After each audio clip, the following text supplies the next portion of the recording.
আমি মাননীয় প্রাথমিক ও গণশিক্ষা উপদেষ্টা মহোদয়কে বলেছি যে এটা নিয়ে আপনার বসা দরকার। হেফাজত ইসলাম সহ আলেম ওলামাদের পক্ষ থেকে আপত্তি আছে সঙ্গীত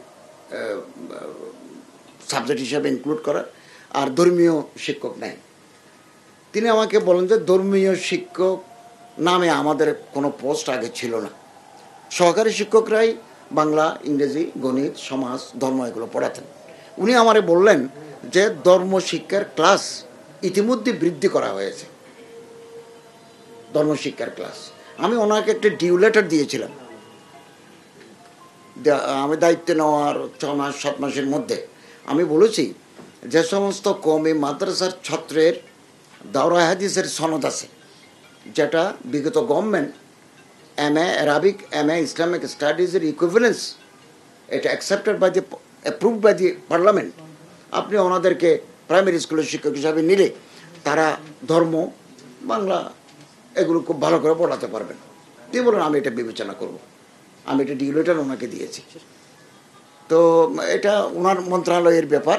তারপরে আমি আলাপ করব, ওনার সাথে আলাপ করব এই ব্যাপারে, যাতে কোনো উনি এটাও আমারে বলেছেন সঙ্গীত শিক্ষার যে ঘোষণাটা এটা খুব দ্রুত বাস্তবায়িত হচ্ছে না, এটাও বললেন।